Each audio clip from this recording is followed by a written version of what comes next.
Bonjour et bienvenue dans ce nouvel épisode des Podcasts with You, l'émission où vous vous inspirez d'entrepreneurs talentueux. Aujourd'hui, je suis avec Jérôme, fondateur de L'Arfeuille, une marque de maroquinerie 100% parisienne. Bienvenue Jérôme. Merci de m'accueillir. C'est un grand plaisir. Moi, j'adore tes produits, donc j'ai hâte d'en savoir plus. On commence dans le vif du sujet. Allez, c'est parti. Allez, pourquoi le nom de L'Arfeuille ? Alors, L'Arfeuille, c'est une idée qui est venue relativement rapidement parce que la marque, je voulais qu'elle soit, comme tu l'as dit, 100% parisienne. Autrement dit, qu'on achète notre matière, qu'on dessine nos produits et qu'on les fabrique et qu'on les vende évidemment à partir de Paris. Et quand j'ai regardé un petit peu des idées de marque, je me suis quand même beaucoup fait happer par ce qui est à l'origine des pots, en fait. Et si on consomme pas de viande, il n'y a pas de peau. Mais sauf que l'usage des peaux des animaux, c'est un usage plus que millénaire, puisque depuis la préhistoire, en fait, on chasse des animaux, aujourd'hui on les élève, pour en manger la viande pour se nourrir, et puis on utilise les os pour faire des outils ou des bijoux ou des choses comme ça, et la peau pour se couvrir. Et en poussant un peu ces idées-là, il y a une chose qui m'a pas frappé, mais en tout cas qui m'a beaucoup attiré. Moi, mes grands-parents, c'est des gens du monde ouvrier qui portaient du charbon à Paris.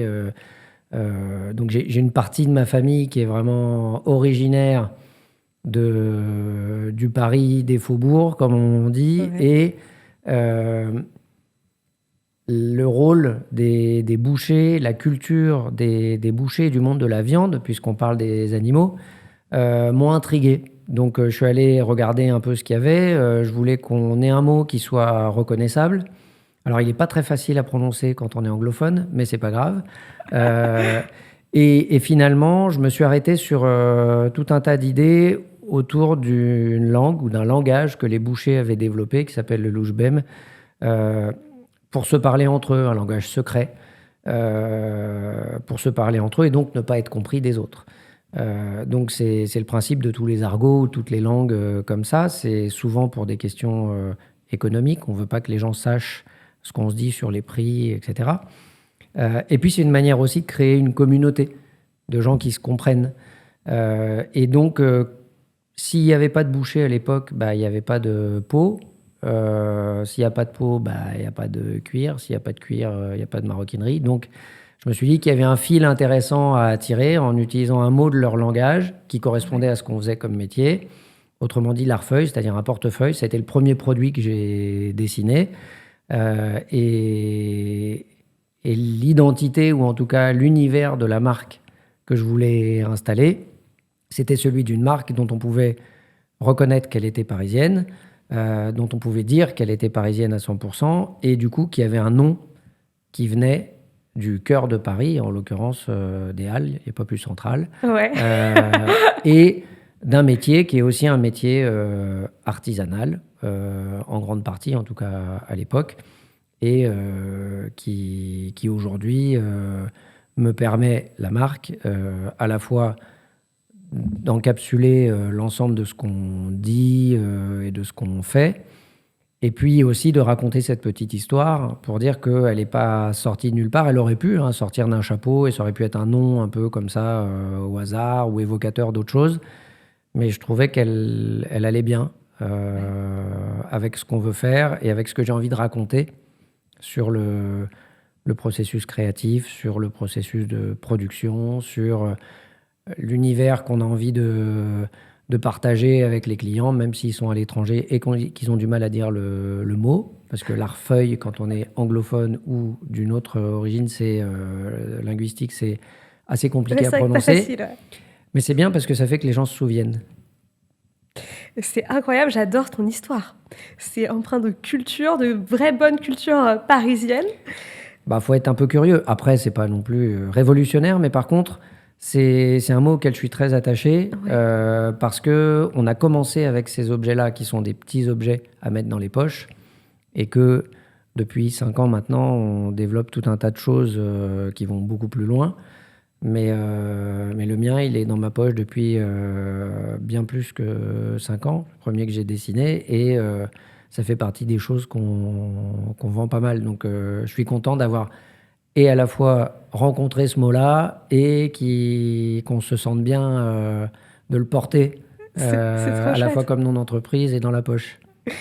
Pourquoi as-tu créé au tout début, du coup, un portefeuille? Tu veux nous le montrer en live? Je peux bien. Y a aucune cascade. Il est top. C'est un portefeuille qui contient énormément de choses et puis qui reste plat et qui est maintenu par une grande bande en élastique très robuste, de la couleur qu'on veut. En fait, pourquoi j'ai fait un portefeuille? Parce que le tout début, en fait, c'est il y a 15 ans, moi qui commence alors que j'ai une autre activité professionnelle. Je dirige des entreprises de conseil que j'ai créées et je bosse pour un certain nombre de marques de luxe. Donc je vois beaucoup de leurs produits et je me dis, tiens, ils sont quand même pas donnés ces produits-là. Est-ce que je pourrais pas m'en fabriquer un moi-même? Et moi, dans ma famille, j'ai que des artisans. Donc je me dis, il n'y a pas de raison que je puisse pas en fabriquer un tout seul. Donc je m'équipe et puis je commence à faire ça comme un passe-temps, quoi, le week-end. Et puis petit à petit, je fais des trucs évidemment très moches au début, Ouais. très mal faits, très mal cousus. Et puis je me forme. Et puis finalement, les gens que je rencontre dans les marques ou les entreprises ou les groupes qui sont mes clients, parfois à la fin d'un rendez-vous, je leur dis, ah, mais je pourrais pas venir te voir à ton atelier, comment ça marche, tu connais pas quelqu'un qui? Et puis de fil en aiguille, sans jeu de mots, j'apprends à coudre, à faire un point de sellier à peu près correct. J'apprends à découper, j'apprends à travailler un peu la peau, ce que je savais déjà faire depuis longtemps, puisque c'était la première formation que j'avais fait dans ma vie, c'était de restaurer des livres du Moyen-Âge. Donc pendant 3 ans, je démontais et je remontais des livres avec de la peau, D'accord. du cuir. Et puis, ça me prenait tellement de temps, j'y réfléchissais en dormant, y compris pendant que je travaillais à autre chose. Donc, je me suis dit, bon, peut-être en faire quelque chose de ça. Mais entre en faire un hobby ou une activité, je me suis dit qu'il fallait que je regarde un petit peu où était le marché avant de me lancer. Et parce que d'un point de vue créatif, moi, je ne suis pas quelqu'un de particulièrement extravagant. Donc, c'est pas le côté extravagant de mes créations qui allait être marquant. Ce que je voulais, c'était des choses qui soient jolies quand on les porte et encore plus jolies avec le temps. Donc, ça voulait dire un choix de matière particulier, un petit peu original dans le sens où on pouvait les personnaliser aussi, qu'on puisse les réparer tout au long de leur vie, et puis que ce soit fait évidemment à Paris. Et pour pas prendre de grands risques au départ, je me suis dit que j'allais bosser sur des petits objets, tout simplement. Et les petits objets dont on a besoin régulièrement, mais qu'on n'achète pas très souvent, c'est des portefeuilles, des porte-cartes, des porte-monnaies. Donc je me suis d'abord concentré sur des petits objets de poche.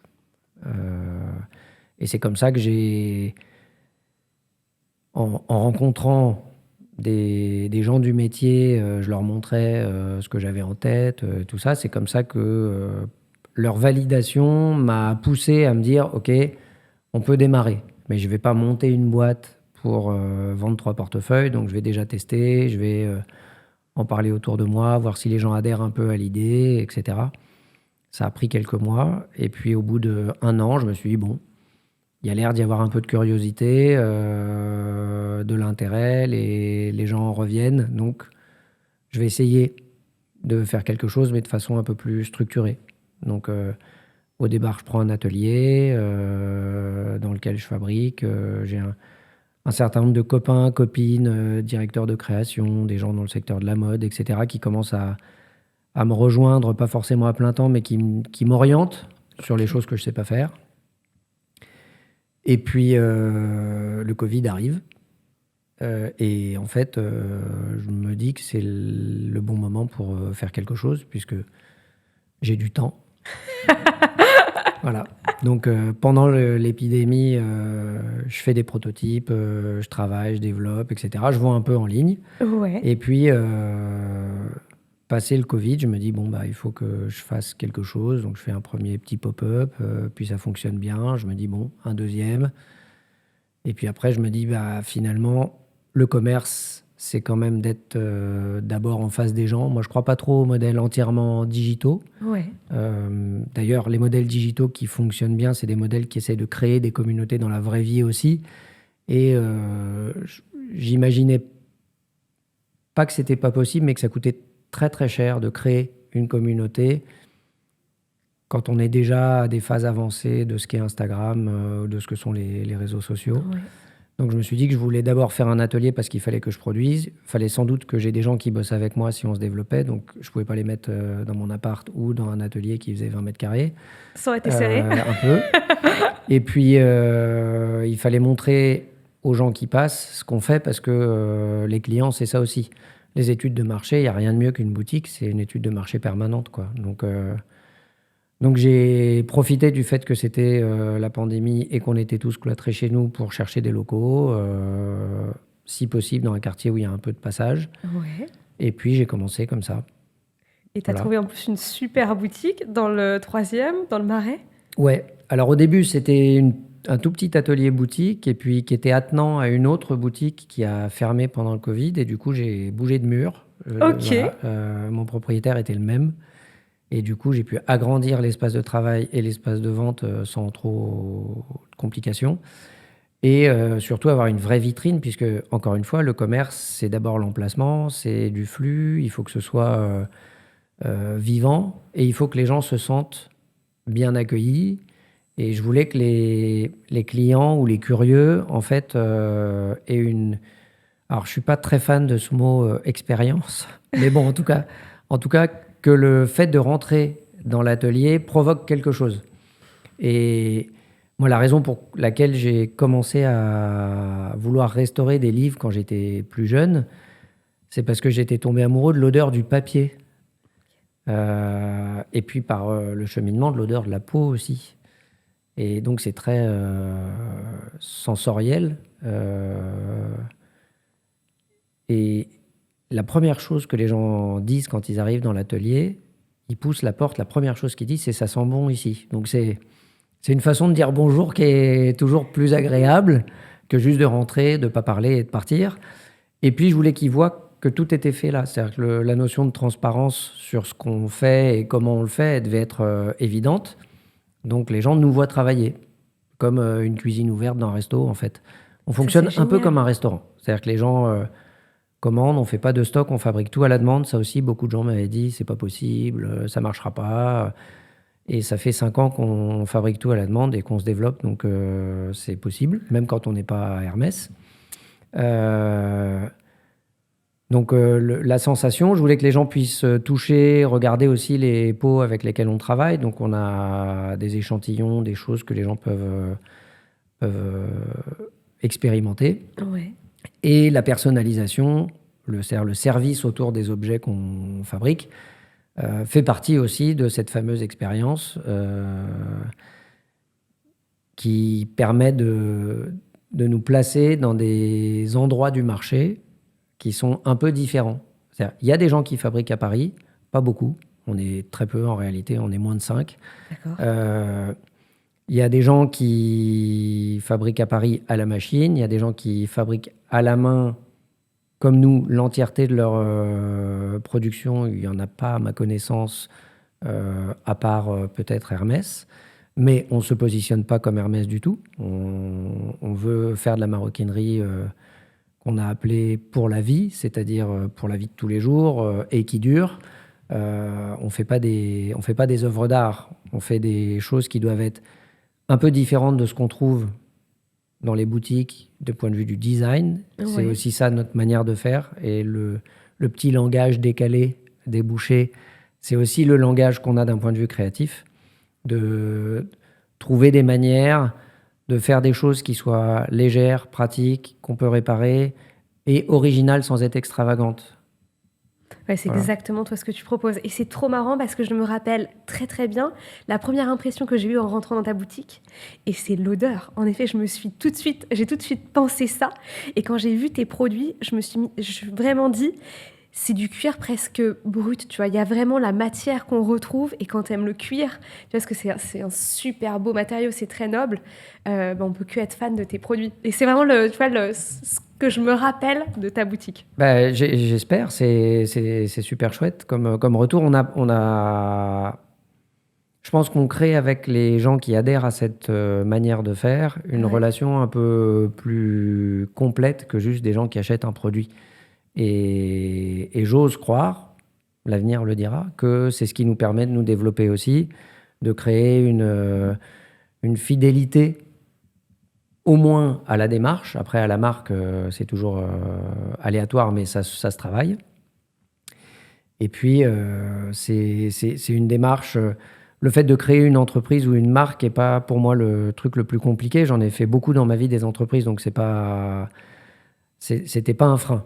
Le frein, Ouais. c'était pas d'entreprendre, c'était d'entreprendre dans un domaine dans lequel j'avais jamais travaillé, parce que prendre en charge à une toute petite échelle la conception, la fabrication, la vente, le marketing, la communication, etc., de produits, c'est quelque chose que j'avais jamais fait. Moi, j'ai toujours vendu mon temps de cerveau. Ouais. Donc, C'est bien dit. c'était beaucoup plus facile. Et là, en fait, la difficulté, c'était plus de comprendre les règles. Et les règles, elles sont un peu, pas compliquées, mais elles sont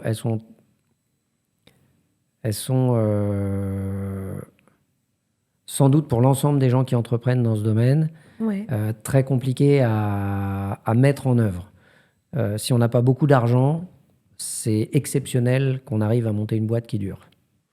C'est vrai. Pour toi, quelles sont les grandes règles? Bah, déjà, savoir où on est et les produits qu'on fait, à qui on veut les proposer, c'est Ouais. quand même pas trop mal. Sans doute ne pas euh,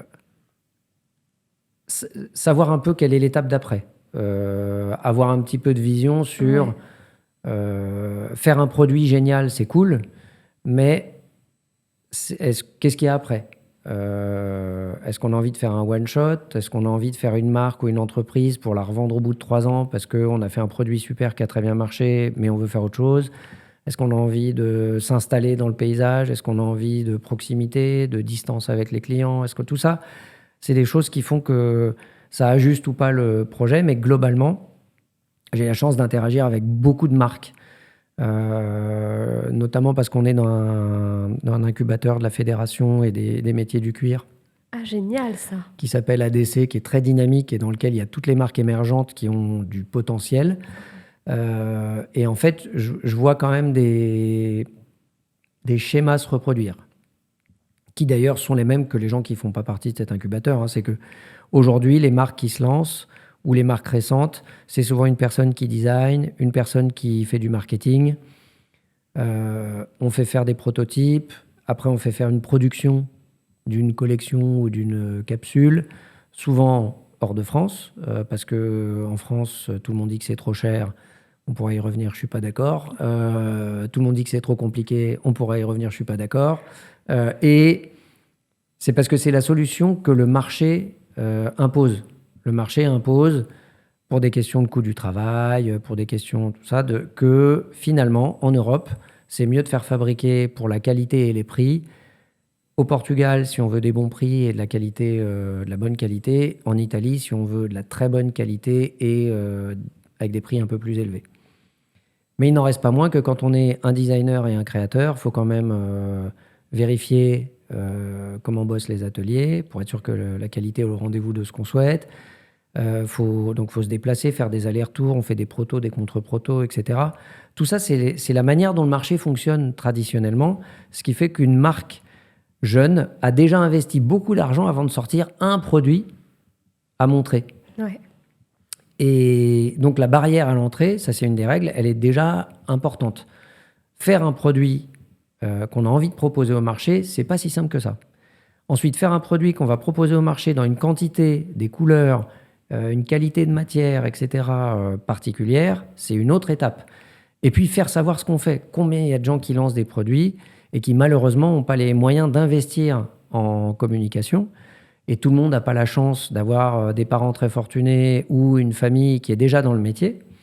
Et donc les gens qui se lancent parfois ont des produits super intéressants du point de vue du design, du point de vue de la manière dont ils sont faits.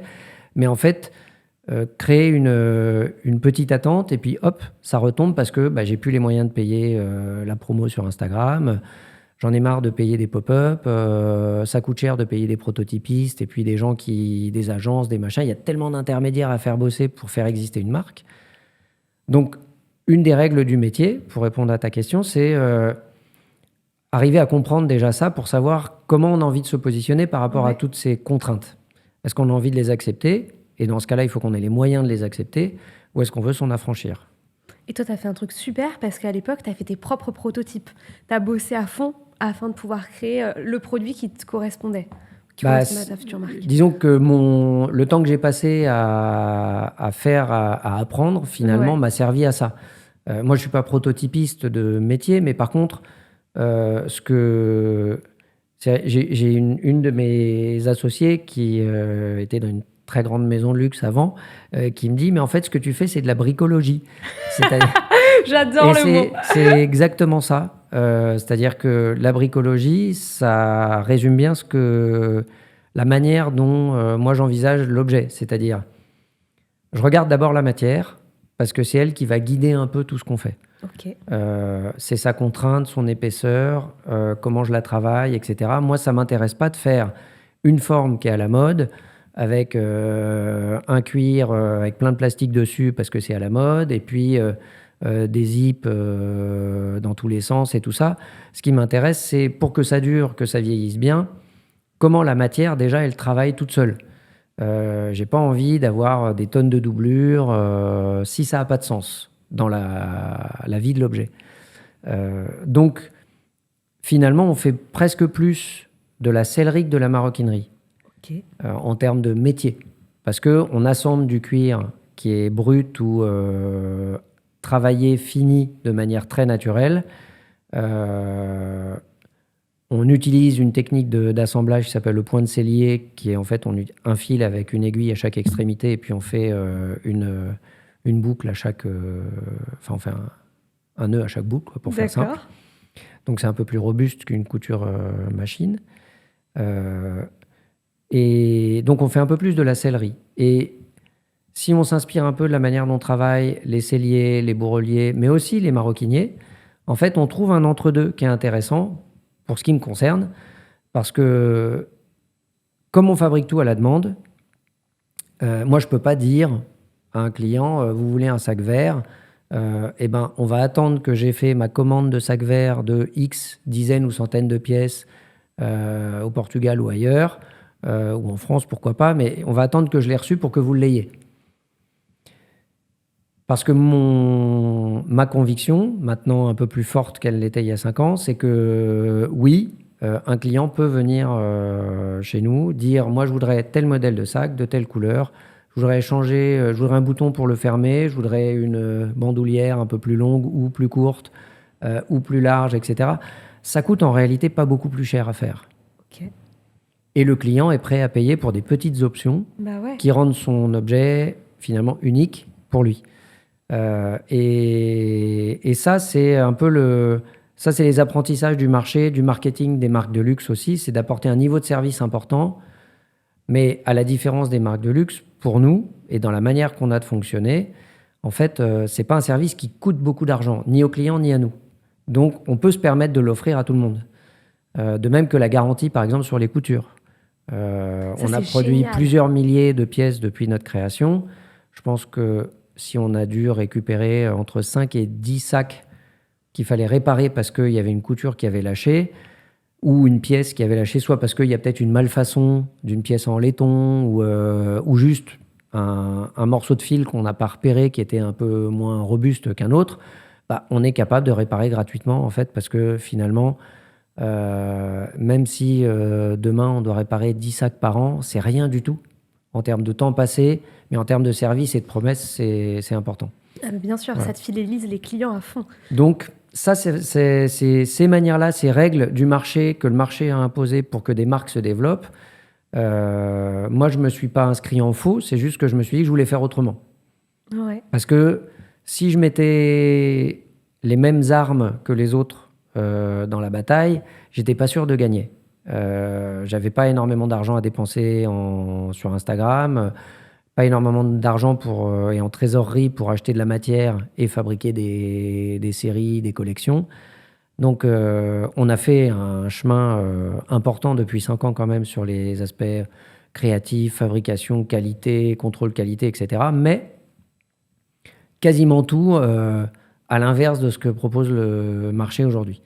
Et je pense que c'est une des raisons pour lesquelles on se développe peut-être un peu plus lentement qu'une marque qui aurait plus de moyens, mais c'est une des raisons pour lesquelles aussi on est aujourd'hui à l'équilibre d'un point de vue économique, alors que 80, je pense 15% des marques qui se lancent ou qui se sont lancées un peu avant nous, en même temps que nous, en fait, perdent de l'argent ou sont endettés.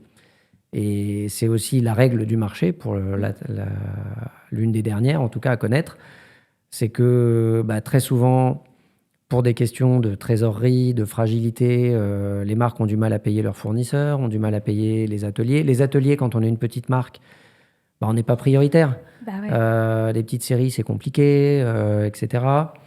Le personnel, on a tendance à prendre du personnel souvent précaire au sens stagiaire, etc. Donc plus ou moins bien payé et tout. Et ça, c'est une chose que m'a appris, moi, ma vie d'avant On va en parler. d'entrepreneur. C'était que le plus important, c'est le client qui paye. Le plus important, c'est de payer ses fournisseurs, quels qu'ils soient, rubis sur l'ongle, et de payer ses salariés dans le cadre de ce que la loi prévoit, de ne pas trop louvoyer. Parce qu'en fait, après, ça se sait. Et surtout, le plus important, c'est qu'en faisant ça, on crée les conditions pour que l'entreprise soit réellement viable si elle doit l'être. En fait, si on ne met pas toutes ces contraintes-là avec un niveau d'exigence important, en fait, l'entreprise peut gagner de l'argent de façon un peu factice, mais le jour où il faut payer toutes les factures, on n'a plus d'argent, on doit déposer le bilan. Donc, c'est très compliqué aujourd'hui de lancer des marques de mode en général. Oui. La maroquinerie, c'est un secteur qui est ultra concurrentiel, qui est dominé par les grandes marques de luxe et par le prêt-à-porter, on va dire premium. Et nous, ce qu'on essaie de faire valoir, c'est que c'est possible de créer des marques indépendantes qui ont une raison d'être et une manière de travailler un peu différente, justement pour se distinguer de la masse, mais qui offrent, pour des tarifs qui restent des tarifs raisonnables, je ne sais pas si le mot raisonnable, des tarifs justes, pour des tarifs justes, propose des produits où le client, finalement, il en a pour son argent.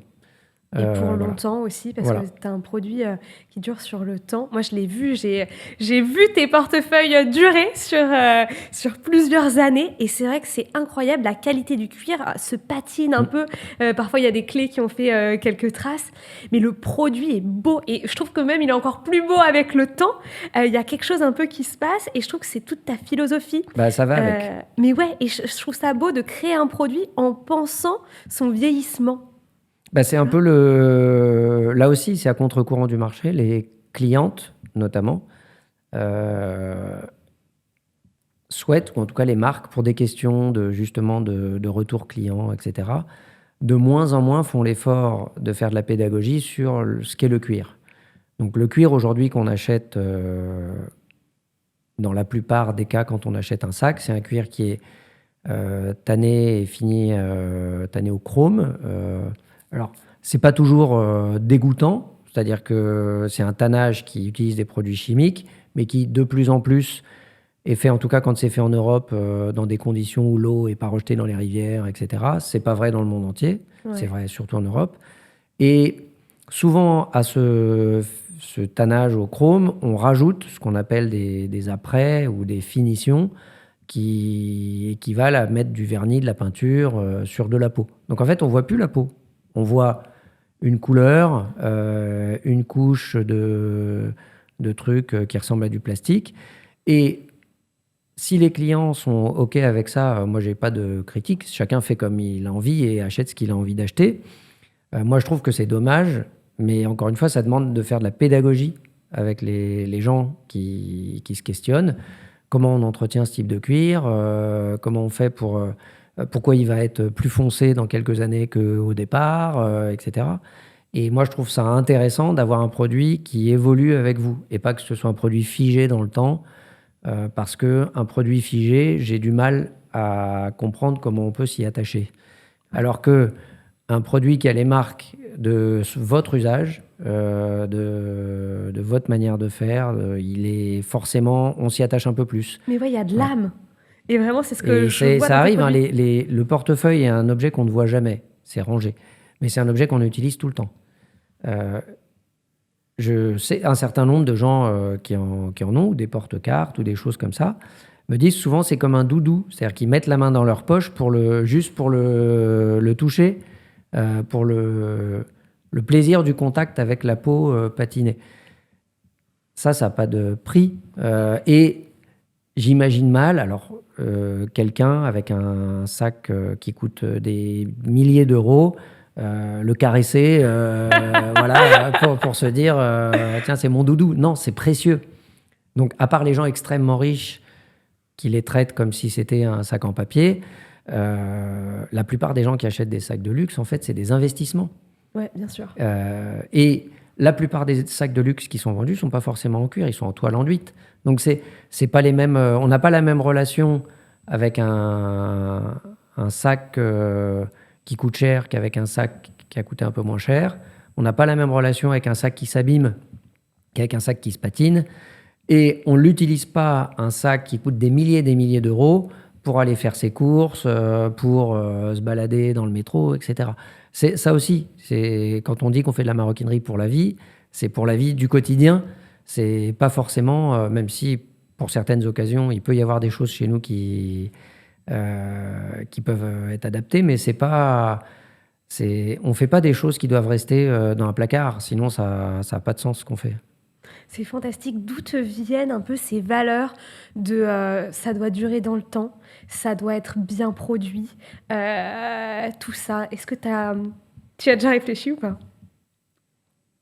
Bah, que ça doive durer, moi j'aime pas dire, je trouve ça aujourd'hui vachement dans le storytelling des marques artisanales et tout, dire qu'on avait un grand-père qui faisait ci, qui faisait ça.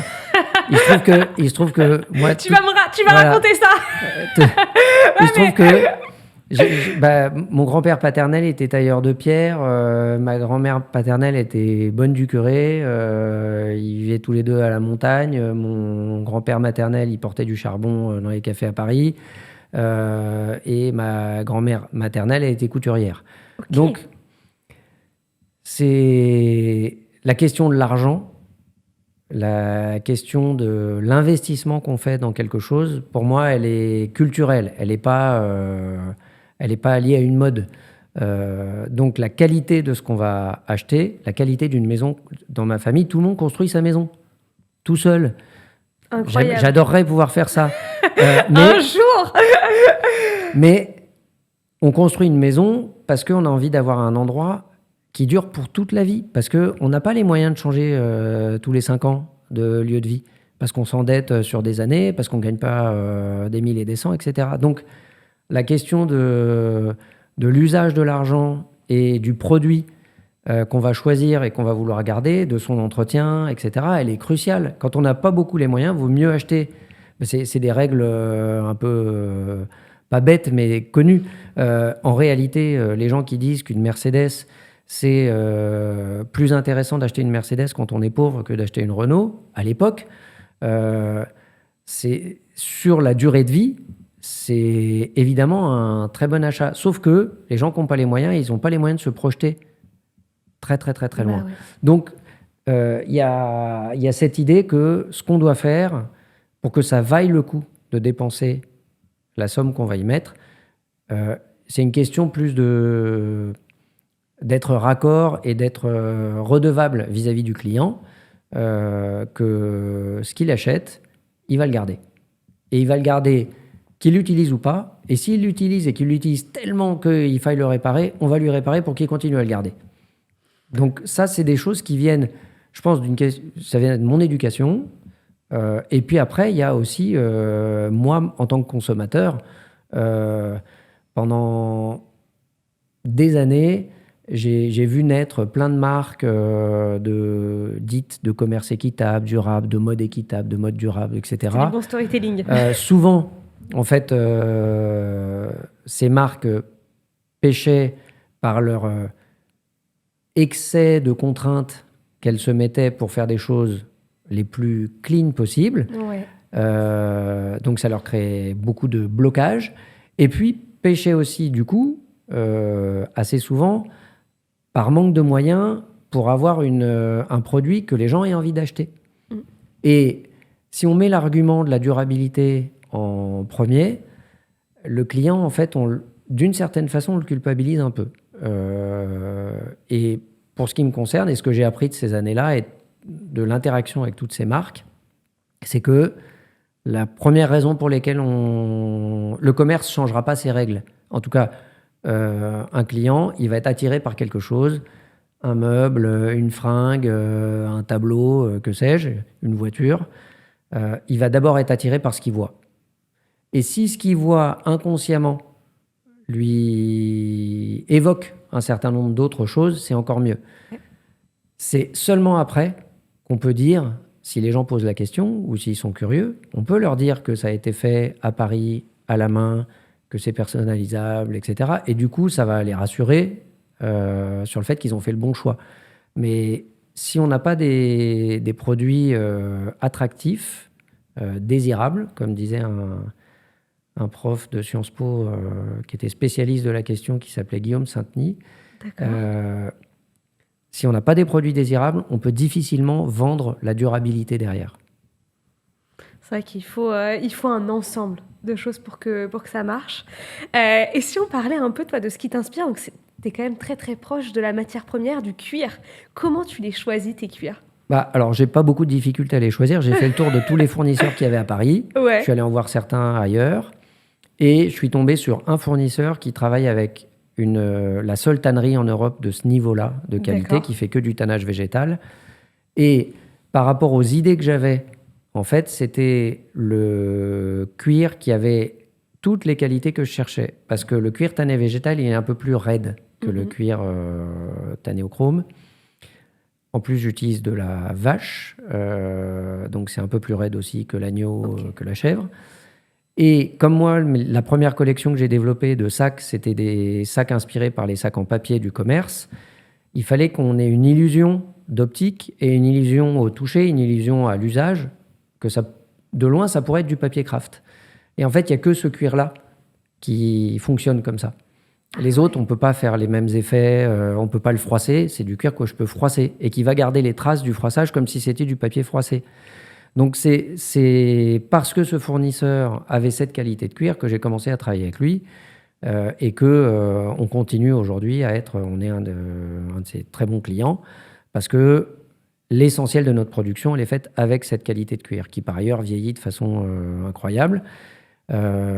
Donc c'est du cuir français, c'est-à-dire que c'est des peaux de vaches françaises qui ensuite sont tannées en Italie, dans cette tannerie qui est sans doute, les gens, c'est pas moi qui le dis, c'est les gens qui bossent avec elle, que c'est la meilleure tannerie du monde en tannage végétal pour la qualité du rendu et de ce que devient le cuir une fois qu'il est utilisé. D'accord. Donc c'est un peu de recherche et un peu de chance finalement. Et puis après, je commence à regarder d'autres types de cuir pour des collections un peu particulières, mais je vais chercher chez Adapta ou Nona Source, qui sont des entreprises qui vont chercher les stocks que les maisons de luxe n'utilisent plus pour pas les laisser pourrir, et du coup qui les reproposent, mais du coup en quantité limitée. Donc on peut pas faire une collection permanente, c'est que des capsules.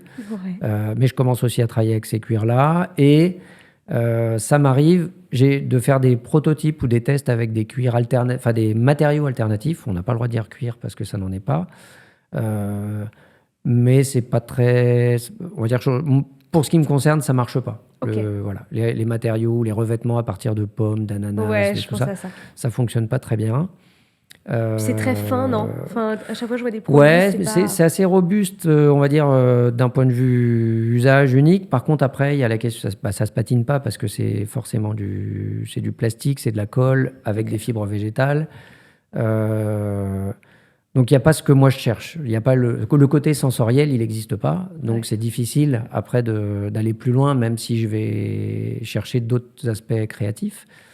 Euh, et puis, et on va dire que la recherche, elle est sans fin, mais le marché nous dit aussi des choses, c'est qu'il y a de moins en moins de tanneries en France, quasiment plus. Elles appartiennent pour la plupart aux grandes maisons de luxe. Il y a de moins en moins de tanneries en Europe. Aujourd'hui, le gros du marché, il est en Inde, au Pakistan, Ouais. en Chine. Donc, ce qui reste ici, c'est souvent des choses de qualité. Donc moi, j'ai aussi cette envie de continuer à valoriser ce qu'on a à notre disposition à Paris. Ça ne veut pas dire que je ne peux pas aller chercher dans l'Aveyron ou à Mazamet ou ailleurs, mais l'idée, c'est quand même de rester sur le territoire parce qu'on a des belles choses. Le seul truc, c'est à quel moment, en fait, on a suffisamment ce qu'on cherche ici par rapport à un développement qu'on veut, j'espère, dans le futur, suffisamment important. Mais pour l'instant, on est quand même loin d'être. On est encore une marque de niche, donc on est très loin d'en être à ce niveau-là de besoins en quantité, même si on achète beaucoup à notre échelle. Après, ça a beaucoup d'avantages d'être une marque de niche, parce que tu es trouvé par un peu les spécialistes, ou en tout cas les gens qui ont envie exactement de ton produit. Est-ce que toi, tu aurais envie d'avoir une marque connue mondialement? Oui. Oui, ok. Oui, Bah, parce que je peux pas faire ce projet sans être ambitieux. bien Mon sûr. objectif, c'est pas Mais c'est d'être un beau. commerçant de quartier. Ouais. En revanche, être connu veut pas forcément dire faire Tomber dans les du failles. volume. Exactement. J'ai la chance d'avoir dans mon entourage des gens qui ont participé pendant des années à la vie d'un concept store qui s'appelait Colette Ouais. et qui n'était pas un gros concept store, mais qui était connu dans le monde entier. Donc, Oui, c'est vrai, tu as raison. on Tu peut peux, tout à fait avoir une marque qui existe sans forcément avoir des produits partout. Il se trouve que cette chance qu'on a, qui m'a été encore confirmée la semaine dernière par une journaliste italienne, c'est que finalement, le monde du luxe commence, enfin le consommateur du luxe commence à se détourner des marqueurs sociaux du luxe. Autrement dit, le logo qui fait plus que la taille du sac, etc. Finalement, c'est pour une clientèle qui n'est plus la clientèle du luxe, c'est pour la clientèle d'après. ouais. Les gens qui ont l'habitude d'avoir chez eux des marques dites de luxe ont l'œil et préfèrent aller chercher des marques de niche un peu plus confidentielles, mais dont on va leur poser la question, mais où c'est le truc que tu as, où est-ce que tu as trouvé ce truc que tu as sous le bras ou à la main, etc. Plutôt que d'avoir tout le monde assis à un dîner ou dans une soirée avec le sac de la même marque parce qu'il a été sponsorisé ou parce que tout le monde a le même en ce moment. Bah ouais, ça perd Donc, totalement de son sens. le besoin de discrétion, de personnalisation, d'unicité, on va dire, il est quand même réel. Et même si on peut applaudir à fond des marques comme Pollen, Cézanne et d'autres qui ont finalement montré que c'est possible de faire des marques nouvelles qui, en peu d'années, arrivent à devenir des références dans le monde, moi, je ne souhaite pas ça parce qu'après, on rentre dans un processus industriel. Or, nous, on fait de l'artisanat. Et l'artisanat, ce n'est pas un mot folklorique dans ma tête. L'artisanat, c'est actuel. C'est exactement l'inverse de l'intelligence artificielle. Ça durera. Demain, des robots vont pas fabriquer nos sacs. Des robots vont pas sentir nos sacs. Des robots vont pas patiner nos sacs. Demain, un logiciel ne va pas coudre à ma place. Donc, la valeur en fait de l'artisanat, donc de la chaîne de travail artisanal depuis la sélection des peaux jusqu'au design, le prototypage, la fabrication, celle-ci en fait, elle a une valeur. et le client, il achète ça. Et je pense que plus le temps va passer, plus la technologie va prendre de place dans le monde, au sens général du terme, plus les secteurs qui vont être préservés de cet impact technologique et qui vont du coup prendre de la valeur, c'est les secteurs où le cerveau et la main, ils ont un rôle important, ensemble. Ouais. Et ça, je pense que ça nous permet d'envisager qu'on va continuer à se développer. On a la chance d'avoir beaucoup de gens du secteur, qu'on appelle des leaders d'opinion. Ça va être des journalistes connus, des gens qui travaillent dans des grandes marques, etc., qui sont clients, clientes et qui en parlent autour d'eux et qui font grossir finalement notre communauté sur les réseaux sociaux, qui adhèrent à notre démarche, qui la comprennent, qui la partagent, qui ont envie de faire savoir. Et ça n'a pas de prix, Ouais. parce qu'on n'a pas besoin de l'acheter. Et c'est un autre élément du marché qu'on n'a pas évoqué tout à l'heure, c'est que souvent, pour faire connaître un produit, en fait, on le donne à un certain nombre de personnes en espérant que ces personnes l'utilisent déjà, et puis en plus de l'utiliser, éventuellement le partagent auprès de leur communauté. Mais ces personnes-là sont tellement sollicitées que tous les jours, elles communiquent sur un ou plusieurs produits. Donc, le vôtre, il a été donné souvent un peu dans le vide. Et moi, je suis contre le fait de donner des produits parce qu'en fait, ça les dévalorise. Totalement. Donc, les rares fois où on a fourni un produit à quelqu'un, c'était en l'échangeant contre quelque chose. Donc, on a fait du troc. Autrement dit, t'as échangé quoi une journaliste avec laquelle, qui aimait bien ce qu'on faisait, avec laquelle moi j'étais à l'aise elle est tellement connue que j'étais à l'aise à lui fournir quelque chose, mais je me suis dit non, quand même, je vais lui écrire et je vais lui dire j'aimerais bien vous offrir un de nos sacs puisque vous avez l'air de les aimer, mais je voudrais que ça soit un échange. Donc je vous propose qu'on fasse un troc. Je vous laisse choisir ce que vous voulez échanger pour le sac. Elle m'a envoyé une pile de livres. Qu'elle avait écrit, c'est des livres qu'elle avait écrits entre autres, ouais. Ok, c'est génial. Et voilà, donc c'est ça pour moi, ça crée autre chose que juste donner un produit. Et les règles du marketing aujourd'hui dans la mode, c'est quand même de donner beaucoup de produits. Donc, c'est vrai. D'un point de vue entrepreneurial, en fait, je peux comprendre du point de vue du marketing, mais du point de vue de l'entreprise, je ne trouve pas que ce soit une très bonne idée de diffuser très largement des produits, sauf à avoir la possibilité d'expliquer à la personne, de lui démontrer ou de la faire venir à l'atelier pour qu'elle comprenne comment on travaille, pour qu'elle puisse éventuellement le répercuter.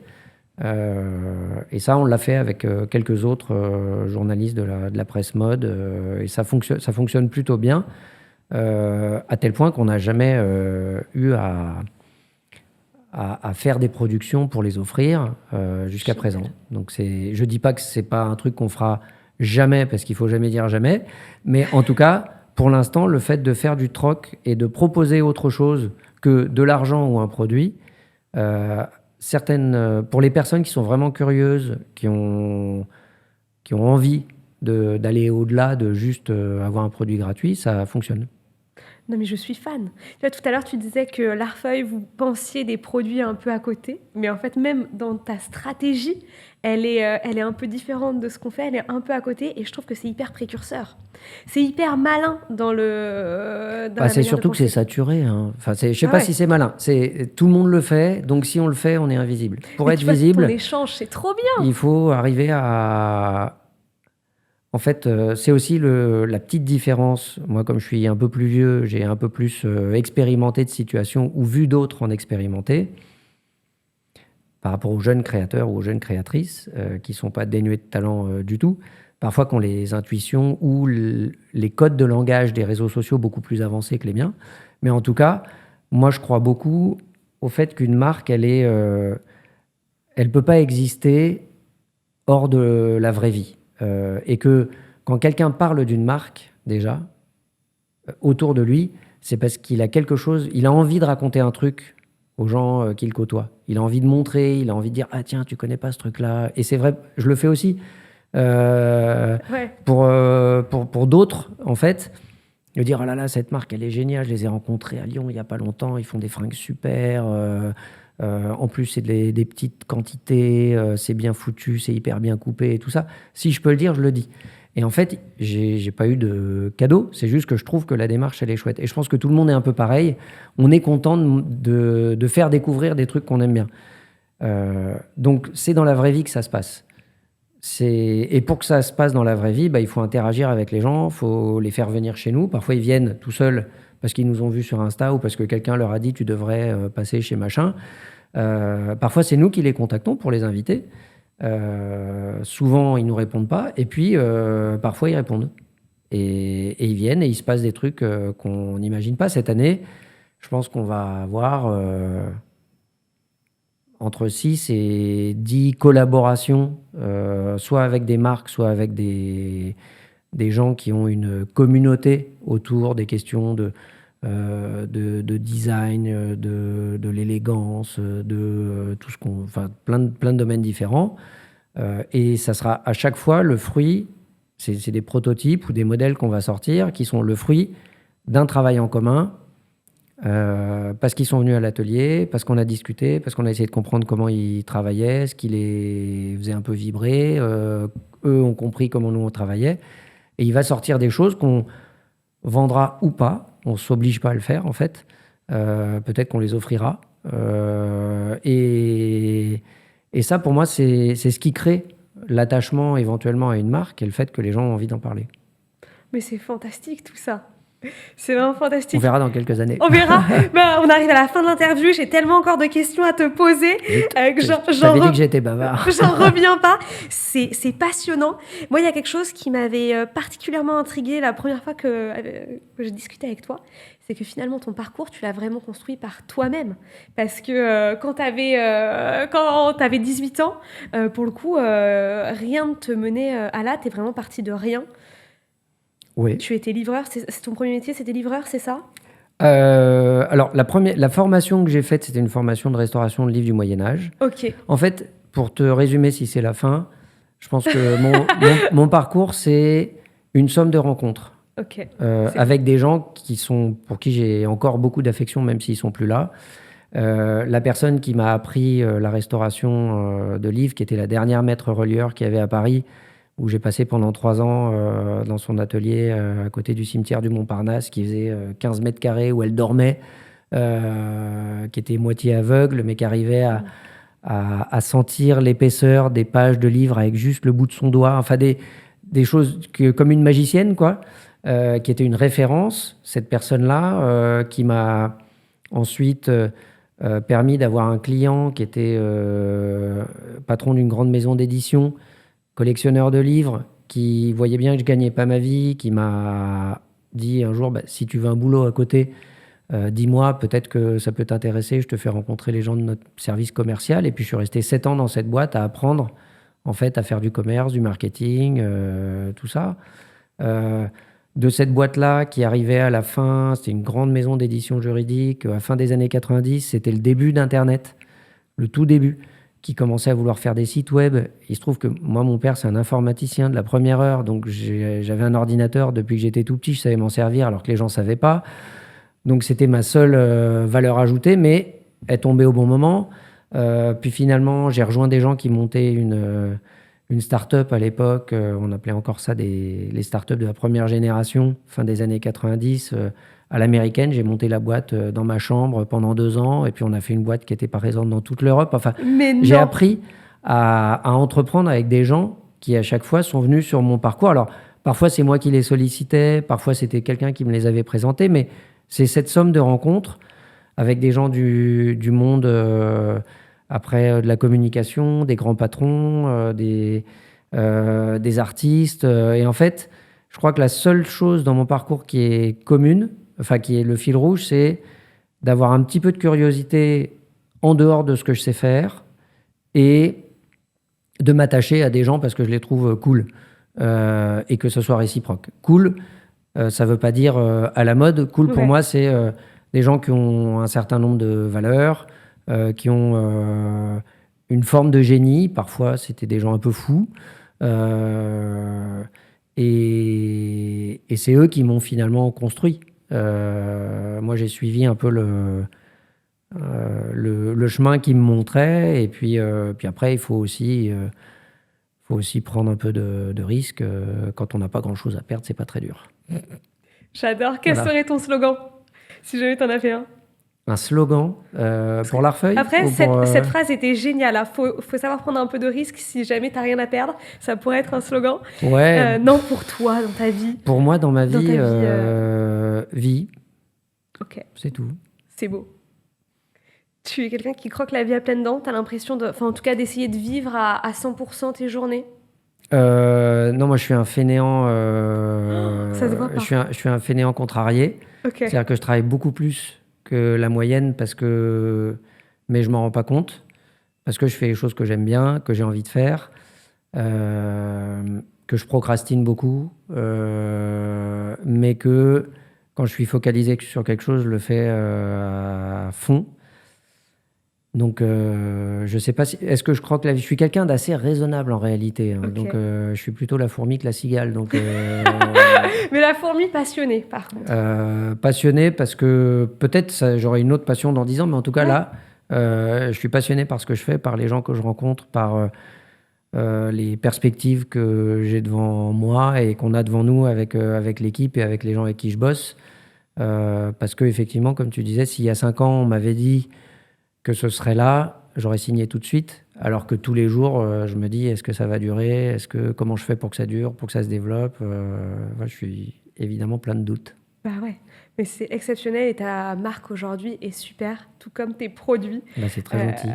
Donc voilà, merci beaucoup d'avoir écouté cette interview. C'était un vrai plaisir de t'avoir. Tu m'as inspiré pendant une heure. J'ai pas envie que ça se termine. Tu vois, je sais qu'on est hors du temps, mais j'aimerais que ça dure encore.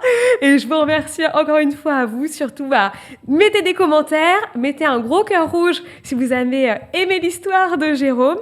Et surtout, à bientôt. Et Jérôme a une boutique, donc dans le 3e. Tu veux nous rappeler l'adresse? Au 9 rue du Pont-aux-Choux, dans le 3e. C'est exactement à la sortie du métro Saint-Sébastien-Froissart pour les gens qui prennent la ligne 8 du métro. Génial. Et de toute façon, je vous remettrai l'adresse, son site web dans la description, comme ça vous pourrez aller voir. Tu as un best-seller? C'est quoi ton best-seller sur ton site? On en a 2.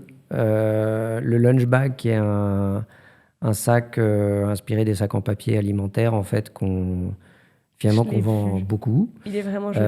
Et 2 sacs qui sont des petits cabas de la même collection, qui sont d'abord des sacs en papier du commerce, qui sont devenus des petits sacs en cuir. Un qu'on vend beaucoup au Japon parce qu'il est très mignon. Et un autre qui est un petit peu plus grand, qui est comme un shopping bag, dans lequel on peut mettre un ordi, etc. Donc ça, c'est des choses qu'on vend beaucoup, ouais. Ok, top. Vous pouvez peut-être commencer avec ces produits-là. Et merci beaucoup et à très bientôt.